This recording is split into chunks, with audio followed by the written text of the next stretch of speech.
Thanks very much for the technical support. First of all, thanks for inviting me and organizing this exciting event. So far, I'm enjoying this very much. I learned a lot. And also, yeah, I have to say a personal thank you to Jörg for forcing me to think on subjectivity, which I haven't been doing that focused way within the framework which I've been developing over the last year. So he, without asking me, actually put me in the session on subjectivity, the subjectivity person, so I felt obliged to say something about it. And so these will be my tentative reflections. Let me start with a quote from Eric, which you may recognize from the announcement of this conference. In the reply to Brother Baker, Eric says, "No account of our identity has yet been proposed that guarantees the coincidence of what's important in our identity with the actual conditions of our identity." Now, this was in 1999. 20 years later, we are reconvening here this conference with a particular aim, which Jörg has stated like this. The conference aims to develop a conception of a person that is both ontologically and ethically coherent. So the idea of this conference is to address what Eric himself has identified as a lamentable situation, as it seems. Now, if we want to do so, first we should ask why there is this lamentable situation. So why are we still missing a philosophical theory of our identity that harmonizes ontology and ethics? And here I have two guesses, or I have a general guess, which is that ontology is to blame, and that comes with two hypotheses. I believe that a broad commitment to what I call thing ontology is to be held responsible, together with a sort of post-Cartesian version of dualism that is tacitly built into it. And this is also true for animalism as defended by Eric and others, or at least some version of animalism. So here are two theses I have about animalism in that respect. I think animalism fails to give a unified account of both what is important in our identity and the conditions of our identity, to the extent that it fails to integrate subjectivity. Well, that was a negative thesis. I also have a positive one. This is, subjectivity can be integrated in a biological account of identity through time on the basis of a process ontological rather than a thing ontological framework. So what I want to propose is that animalism has to go processual. Accordingly, my talk will fall into two parts. Looking at traditional animalism first, I shall diagnose the exclusion of subjectivity and trace it back to the thing ontological framework which it is presumed. And on the basis of that critical analysis, I shall then propose a processual animalism which reconceives biological identity in process terms, and thereby naturally integrates subjectivity in the picture. Okay, so what exactly is animalism? We heard a lot already today. I think the core animalist thesis can be stated like this. People like you and me are essentially animals, that is, organisms of a certain kind Homo sapiens. So each of us is numerically identical with an animal. This is not to deny, as we also already have heard, that we also are persons, but we are persons not essentially, we are persons only accidentally. And so from this follows that the conditions of our identity through time are not psychological, but purely biological. So in principle, they are not different from the conditions of all these other animals. Where's the pointer? Yeah, so we have certain conditions, but well, they might vary in detail, but broadly they should be the same. So in other words, personal identity, so to speak, is biological identity. Well, animalism is relatively new in the debate, but there are major works, and you can see from the timeline it's somehow increasing the tension on that approach. Now, animalism, the core animalist thesis as I have just presented it, is opposed to what I call mentalism about personhood. So according to mentalism, people like you and me are essentially persons. So that is rational, conscious, thinking beings.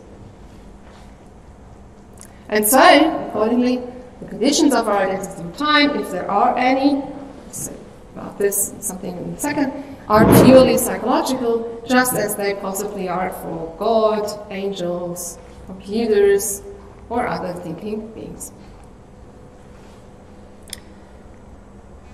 There is another distinction which I'd like to mention in this context to clarify the theoretical profile of the visions of animalism as I understand it.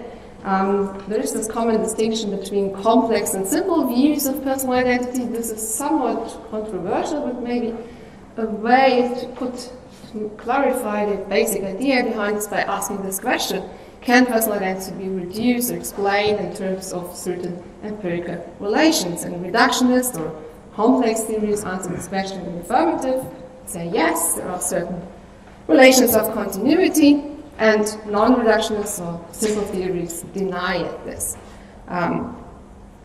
So the interesting point is that mentalism is to be found on both sides of this divide. So you get neo-Lockean theories like here, Sanders Shoemaker's account or Parfit's account. Sorry, what is happening here? That's it. Just, yeah. But also, yeah, people following Butler and Reed, like Lynn Baker or Swinburne, who claim that a person is a soul. But it's the same idea, it's just the claims that there cannot be any non-circular informative explanation of this identity. As I understand, animalism wants to be recognized as a complex theory that gives us an informative account. So this is why I have put it here. Well, this line actually indicates that I'm not entirely convinced that this is the true description, but I can't go into detail in this talk about this. Okay, so animalism insists that there is an explanation of our identity of time available that does not in any way appeal to psychological aspects of our identity, as the subtitle of Eric's book says. So instead, the claim here is that our identity can be explained in terms of biological continuity, that is, the continuous operating of an animal's vital functions. So, put it more simply, biological continuity is thought to be necessary and sufficient for identity. And the nice thing about this approach is that it gives us this kind of justifies to the intuitions many people have, namely that each of us once was a fetus and might also end up being a patient in a persistent vegetative state. So this is opposed to psychological approaches. They struggle with explaining it. They seem to have to assume that a person comes only into existence later, somewhat later after birth, and then stops actually before death. Of course, this presupposes that fetuses and PVX patients do not have any mental states. Psychological approaches, as we have heard already, often refer to the transplant intuition. So this is the idea that, well, this is me, and I happen to have the cerebrum, and then there comes this mad scientist and removes my cerebrum, and what does it do? There, it moves over there. So now I ask the question, so it's transplanted into another body with an empty skull, let's assume. Who will I be after the transplantation? So psychological approach says, well, you will be that person because of the psychological continuity. But animalists insist, no, that's false. I will actually be the animal that is left behind without a cerebrum, but that is still alive. This just follows from the biological continuity criteria.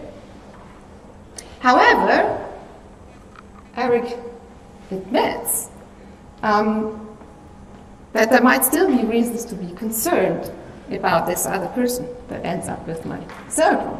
So, because there is psychological continuity. So I might wonder, well, or hope that this other person has a happy life without misfortunes and other bad things. So, again, same situation, my cerebrum ends up over here. If I ask a different question, who should I be concerned about after the transplantation? The answer is, well, it would be rational to be prudentially concerned about that other person, even though this person wouldn't be me. And Eric adds some arguments for how this is also applies to questions of moral responsibility and the way how we socially treat people. He says he accepts the so-called perfect shoemaker thesis, according to which prudential concern doesn't always follow strict identity. So take a case, to explain the social case, well, it might be rational to treat the person with my cerebrum as my husband's wife, even though the body is a different one. Interestingly, I thought about it, I think it's less intuitive about for my son's mother, because it doesn't seem we give birth with our brains. But I might come back to that later. So, this was a very brief summary of what Eric expounded in his book. And I think the point is we can see how this gap between ontology and ethics comes about. As Eric tells the story, biological continuity grounds numerical identity. So this is a story about ontology. But on the other hand, we have psychological continuity that grounds prudential concern, moral responsibility, and how we treat someone in everyday life. And it seems that in our lives, practical concerns only contingently coincide with numerical identity. So there are possible scenarios, such as the transplant scenarios, in which these come apart because biological continuity and psychological continuity come apart. So, ontology and ethics come apart. That's again. The duality between ethics and ontology is reflected in the duality between personal identity and biological identity. So there is a sort of prudential interpretation of personal identity, or the relation of personal identity, as some practical relation that presupposes rational, conscious subjects. And that is contrasted with biological identity, being the same organism, which seems to be an ontological relation that does not require any subjectivity, as we've seen in the transplantation case. Now, if this is so, it's actually not so easy to understand what it means to say that our identity through time is biological, or that I am identical with a human animal that is possibly unconscious, etc.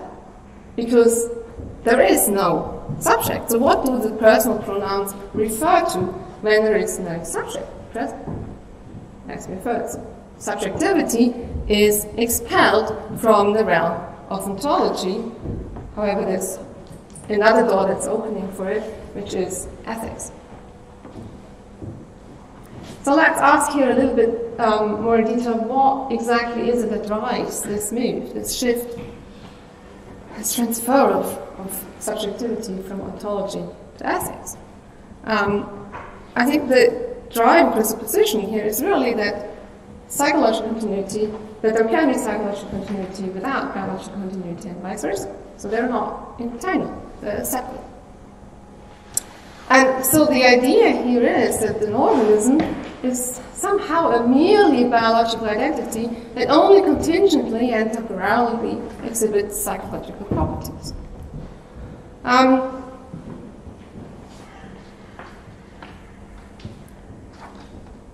I think one has to understand this against this background, that often Homo sapiens, animal or living organism, are called substance concepts, as we have heard already. I mean, that's part of the animalist theory.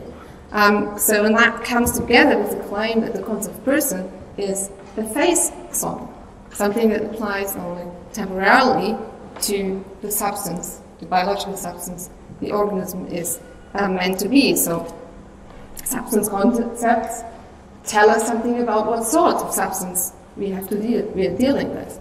And so I think here the idea is an organism is a biological substance. I think the resulting picture is clearly not a case of substance dualism, because person as a face-on fails to be it. It's not a substance concept, so it's not a substance we're referring to. But still, there is a strict ontological distinction between the physical or biological on the one hand side and the psychological, mental on the other. And Eric has himself referred to this in his talk as a sort of property dualism. So, to me, it seems there is some post-Cartesian motivation behind it, and we should maybe look more carefully at this, what it's doing, and it's maybe not the best tools, which we should adopt. So at this point, let's ask a little bit more in detail what we mean actually when we speak of substances. What are the implications of this? Now, to say that an organism is a substance, maybe very roughly means something like there is a self-identical substratum of change. So we have something that instantiates different properties at different times. And so the idea is there is an identity that precedes change. And change is identified with relation to something which we hold fixed, which is our substance. And substances so are regarded as some well-individuated, ontologically independent, concrete particular. Which I think is how we very roughly also use the less technical term thing. Well, the thing is a concrete particular that is somehow bound, identifiable through time. And I think in that manner, Eric and also Van Inwegen in his 1990 book have presented the organism as a thing that is composed of other things, namely atoms. Well, it has certain specific properties, which is why Van Inwegen actually thinks, well, organisms are the only composite substances that exist at all. But after all, it is a thing. Now, what does it mean to say the organism is a biological substance? Well, it is a substance with a purely biological essence. So it means that this substance instantiates various properties at different times, including mental properties, making persons at times, but those properties it needs to instantiate in order to be what it is, these are the biological ones.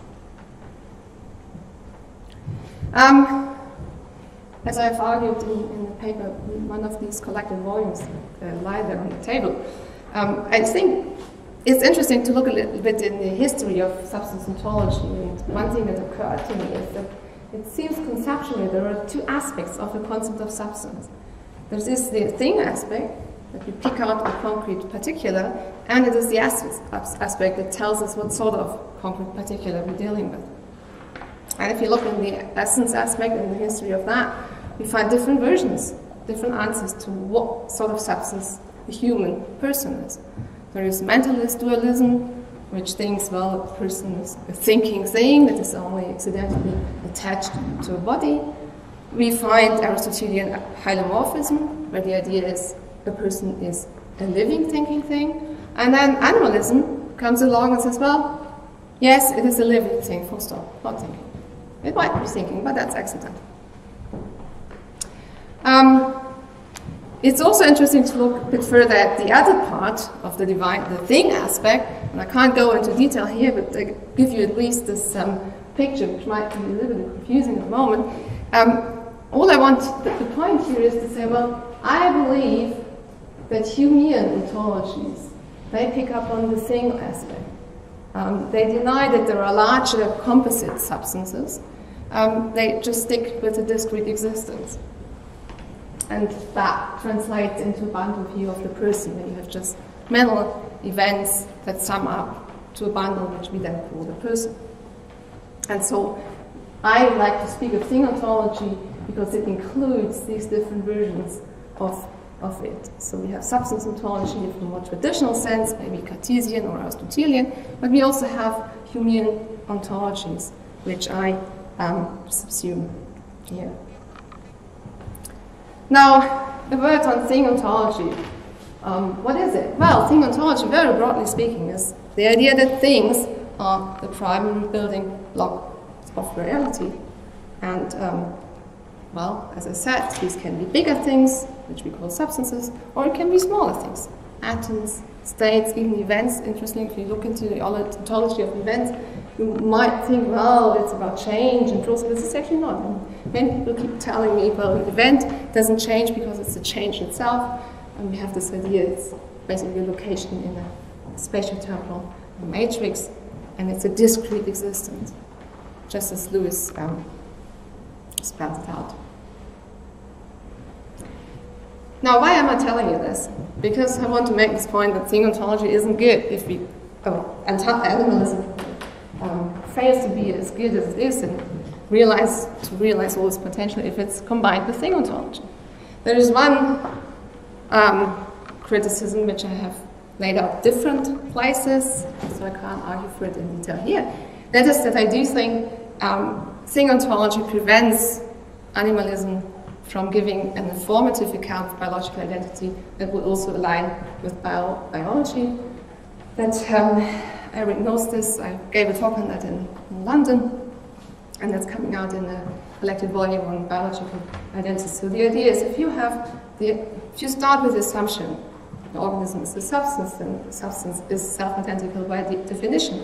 So how can you give an informative explanation? You have already presupposed the identity, and I think I can see this in the closer analysis also of attempts given by van Inwegen to spell out organism identity with the help of the concept of life. But that's something I cannot really argue for here. The other point, which matters for this talk, is that I do think that thing ontology somehow facilitates dualism. Because it creates this illusion we could hold fixed the substance, which somehow necessarily, because it's a biological substance, instantiates certain biological properties, and then contingently may also instantiate psychological properties, which are these ones. Yeah. Interestingly, if we get rid of the substance, we end up also with these differential properties which we don't know how they relate to one another. So if we do have a substance, at least we can say, well, there is this one underlying thing that instantiates all these different sorts of properties. So they seem to be somehow unified. But as you can also see, well, there's no intrinsic connection between these different types of properties. And if I switch to a different, say, a Humean picture, we end up with only these sort of maybe chains of events without any clue about how to connect them to one another. So I do think that this thing ontological framework is somehow conducive to dualist thinking. And these are all reasons for me to say, well, maybe we simply should say goodbye to ontology and look for an alternative. And this alternative, which I have in mind, is process ontology. So, according to process ontology, reality is fundamentally processual. I mean, that's a very general claim. It includes everything of reality. I'm not going to argue for this here today. I think there are good arguments to say that at least in the realm of biology, everything is fundamentally processual, and this is what I'm going to focus on. And I dare to say that currently there is something like a process ontological turn in philosophy of biology and also biology-inspired metaphysics. So there are all these people here. Well, these are John Dupre, who is a philosopher of science, you might know, but also Hans Jäger, a biologist, Mark Beckert, other people you might recognize them, who make this point that you simply cannot understand what organisms are, how they function, how they develop over time, while abstracting away from the fact that they constantly need to change in order to survive. Yeah? So process and change are fundamental in biology rather than parasitic upon static things, for example, substances. And who's interested in this, there's this collection called Everything Flows, which came out last year from the output of our project in Exeter. Very fun. Many contributions about this connection between process philosophy and philosophy of biology. Now, to clarify the terminology at this point, what do I mean when I speak of process and thing? So these are my sort of basic definitions with which I work. A process is for me an entity for the identity of which change is essential. A standard example, I replied this already, is the river. Right? You don't understand what a river is if you abstract away from the fact that it's changing maybe. On the other hand, the thing is an entity for the identity of which change is not essential. Right? So the idea is you can grasp it, what it is, independently of whether or not it changes. Right? So you can hold it fixed. And of course, there are different, you can have an ontology that includes both. If I speak of process ontology, I don't exclude the possibility of things also inhabiting our reality, but this would be a different concept of a thing, right? So the idea would be to say, well, a thing is actually a stabilized process. I personally am not committed to things. But to some extent, it might be a matter of terminology. Okay, so just remember these definitions, and if we apply them now, take them seriously, it's clear looking at organisms that they are processes rather than things. Right? So if an organism stops changing in certain ways, for example, if it stops metabolizing, it ceases to exist. Literally, it's over then, right? It just dies. So organisms, as I put it, are higher order processes that maintain themselves through constant interaction with surrounding processes, which is actually a really important point. They are surrounded by other processes. So they are not just in an empty space, they have an environment. And that is co-constitutive of their existence. So they are, organisms are orchestrated processes of interactive self-stabilization. And this is to say that identity through time, so any stability which we observe over time, is an achievement, right? The result of interactive self-stabilization rather than a pre-given primitive fact as it often appears in substance or thing ontology. It also means that talking of an organism's synchronic identity always involves an abstraction from the organism's diachronic identity. So for organisms, there is no identity at a time without an identity through time.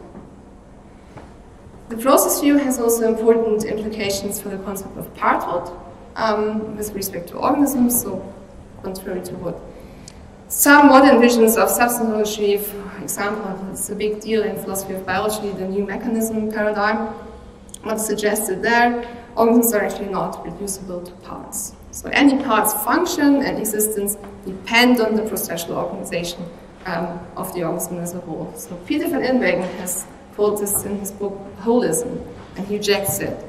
And so here I out myself as forming it. So one cannot build organisms from parts or material components like a house from bricks. And well, these ideas have been around for quite a while, and is often neglected in the philosophical discourse. There is the theory of autopoiesis, which was proposed by the Chilean biologists Umberto Maturana and Francisco Varela. Here's the definition. They say an autopoietic system is organized or defines unity as a network of processes of production of components such that these components continuously regenerate and realize the network that produces them and constitute the system as a distinguishable unity in the domain in which they exist. And they claim that any system that shows this sort of organization is a living system.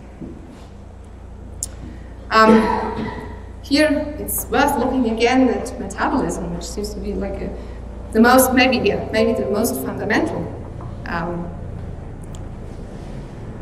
process in which autopoiesis is realized. And there's this nice diagram which I take from Varela's, it appears in many versions, Varela's writing. So the fact that there are membrane boundaries, which is here, permits the boundary dynamics of the metabolic network that produces the metabolites that constitute the boundaries, right? So this is what I call operational closure. And it's this self-recursive process organization where you can see, well, whatever material components, this is the metabolism of the cell. The cell has at a given moment is the result of this overall process going on. So it's a holistic process in that sense. And Varela is very clear now that this is processual. So he explicitly says organisms are fundamentally the process of constitution of an identity. Who's interested in this, I spelled this link between autopoiesis and the process field of life, spelled this out in a paper in the European Journal of Philosophy of Science. And here I also say something about the theory of biological autonomy, which is a more recent version of the autopoiesis theory, and I come back to that in a moment. So, the processual animalism that I envisage takes seriously the processual nature of organisms in three fundamental aspects. So the first one is, if organisms are processes rather than things, we can give a process account of biological identity through time. It's very roughly put, an organism persists so long as the process of interactive self-stabilization, which is the organism, continues. So as long as stability of functional integration can be maintained. That has various implications, which I cannot spell out in detail here. For example, that biological identity is not all or nothing, it comes in degrees. The change here is constitutive identity rather than just being parasitic upon identity. And also that we have here sort of identity that in a sense is weaker than subsistent identity, but also stronger than mere biological continuity, which leads me to think that also spelling this out in physical terms, we need a third way, something, an alternative to both endurance and permanence. And nicely enough, we can investigate and with our sciences. Again, I have spelled this out everywhere and as other places as well. So I mentioned biological autonomy, and that takes me to the second element of the processual animalism I defend. So I give you just this definition. This is Alvaro Moreno and Natalia Moscow. They published a book on biological autonomy in 2015. Yeah. The constitutive organization of biological systems realizes a distinct regime of causation, able not only of producing and maintaining the parts that contribute to the function of the system as an integrated, operational, and topologically distinct whole, but, and this is important, also able to promote the conditions of its own existence through its interaction with the environment. So here the emphasis is on agency. And Moreno and his colleagues distinguish between two dimensions of this autonomy. First, there is this basic constitutive one, just a metabolic self-constitution, basically autopoiesis, that I just explained. But then there's also the interactive one, where an organism kind of adapts to the environment by interacting with it. And I claim that agency cannot be understood independently of its metabolic basis, and yet we have to understand the evolution of agency as a stepwise emancipation of agency from metabolism. So there is an explanation. They say, well, metabolism is kind of the most basic agency you can get, where both of these dimensions coincide. But if we look at more interesting versions of agency, as we find in ourselves, we can see, well, they're somehow, to some extent, decoupled from metabolism, but still remain dependent on it. We couldn't act if our basic autonomy or autopoiesis broke down, if that sort of basic process stopped. And one of the major points in the evolution of agency was the evolution of the nervous system, which is a partly independent, decoupled domain of patterns, which allows for the most important adaptive capacity, which is behavior, functional body movement within an environment. So this is the second aspect of what I take to be required for understanding processual animalism. It gives us a process account of life agency. So actions in the sense of sensory motor behavior are a particular, more sophisticated form of the interactions with the environment, which every organism has to perform in order to survive and that is persist. So there are parts of the process of interactive self-stabilization which is the organism, rather than somehow extrinsic to it. And this is the metaphysically important point about this, that if we speak about organisms, those organisms that qualify as bioagents, if you don't think that actually all organisms are bioagents, then we find out we cannot talk about biological identity independently of bioagency and vice versa. So because agency is part of what an organism has to do in order to survive, and if you understand that the organism is just this very process of interactive self-stabilization, then you see there is no deep ontological distinction between the process of persistence and the process of action. So I claim that both bioagents and directional processes, bioagents is a condition of biological identity for bioagents, and so it is processual and thereby agential. Again, this is also part of future work I will do in Vienna, as has been mentioned. So finally, subjectivity. Why have I talked about these two first aspects of processual animalism? Because I do think, and this will occur to me after thinking about prompted by Jörg, that the process account of biological identity and the process account of bioagency really form the basis for maybe to some extent novel and more helpful understanding of subjectivity, and this is what I in the last minutes want to present. And first of all, well, let's make sure we have some sort of rough working understanding of subjectivity, which is difficult, as Daniel nicely put it in his talk with regard to the self. Well, there are at least not only 33, but probably 3,333 different versions of what people think when they talk about subjectivity. Here's my take on it. I would think, well, maybe something we can agree on is that subjectivity is simply a point of view, a perspective from which reality is experienced, perceived, interpreted, or what have you. So reality, or certain bits of reality, appear in certain ways to a subject. However, not necessarily in objective ways, so that's this pejorative connotation of subjectivity. Let's only use subjective point of view, right? We tend to oppose subjects to objects, so subjects relate to objects in some relation of intentionality, but well, there are deep mysteries about subjects and objects, and I feel like maybe there are better ways of dealing with this basic idea of subjectivity. And I do think, despite all the mysteries also about selves and non-selves, maybe this this distinction is better.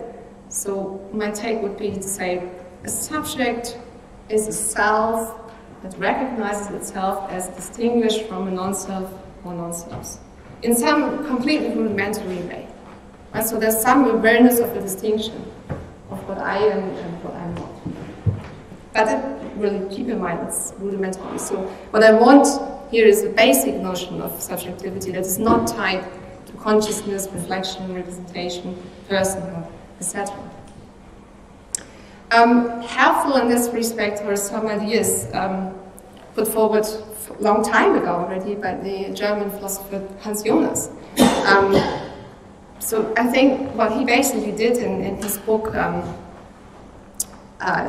what was it, Phenomenon of Life, I think it's called, is to tell a story about how subjectivity arises in nature. So a fully naturalist account of evolution of subjectivity. And he also stresses metabolism as the basic way how organisms persist, and says, well, what this tells us is that organic identity is an identity of form, in the sense that form emancipates itself from matter by becoming the cause of the flow of the matter, actively sustaining its identity, while at the same time remaining dependent on matter. So it's similar if you think of the relation of agency to metabolism.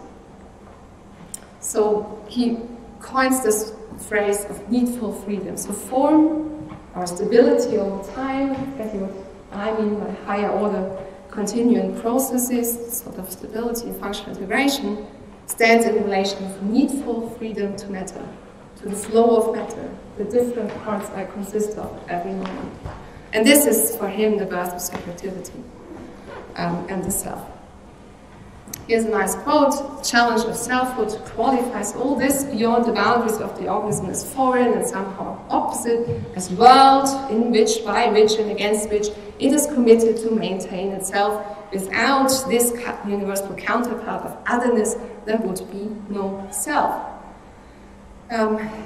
The point of life itself is being self-centered individuality, being for itself and in contraposition to all the rest of the world, with the central boundary dividing inside and outside, notwithstanding they on the very basis of the actual exchange.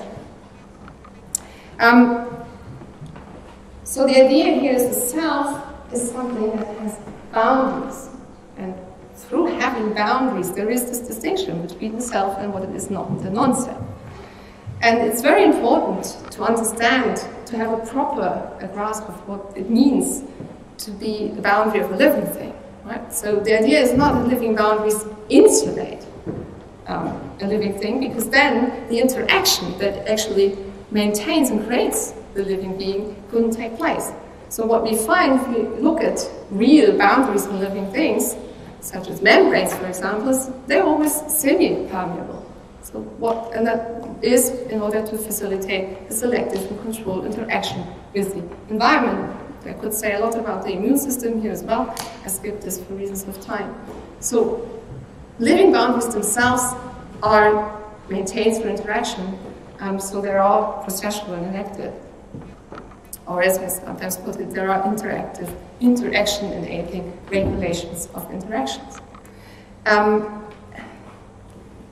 So there is a dialectic in the process of interactive self-stabilization.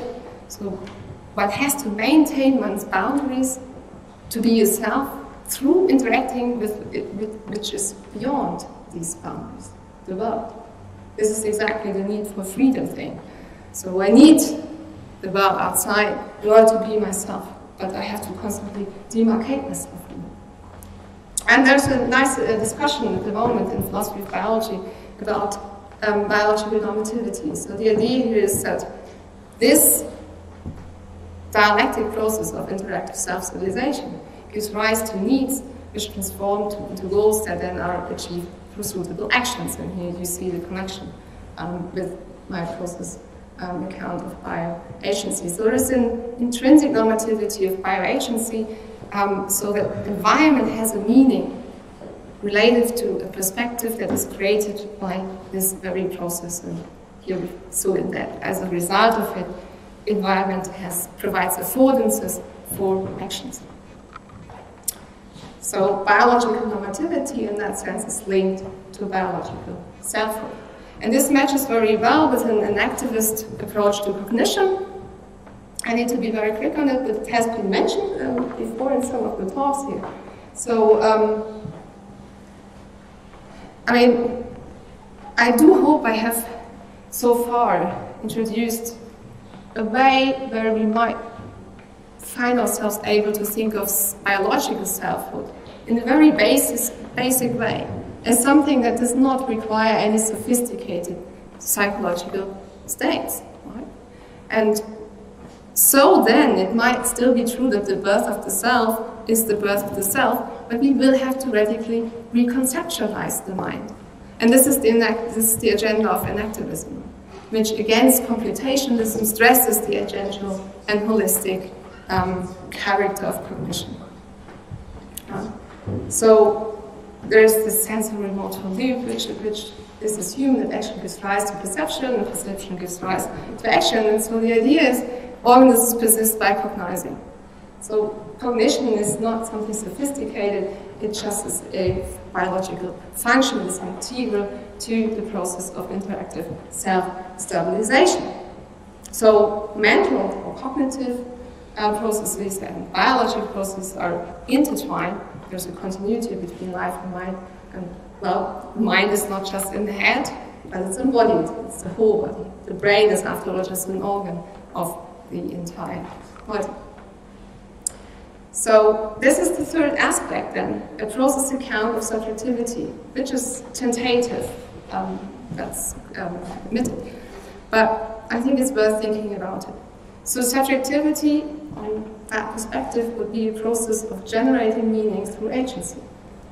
The establishing and maintaining a self or non-self distinction through the interactive construction of boundaries within an interactive space that is co-generated by the self and the non-self. So there is no subjectivity without an environment, and this is true for basic biological subjectivity and also more sophisticated forms such as the subjectivity of humans.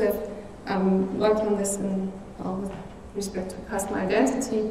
I do think if we focus on personality in that context, we can see how our identity is generated through interpersonal interaction. So in German we have this proverb, sagen wir, wie Sie sagen, wer du bist, and tell me who you are with, and I tell you who you are. So this idea that the environment, the social environment, really shapes who we are, shapes us. So a hostile environment might kill us, a hospitable environment makes us flourish. This is my conclusion.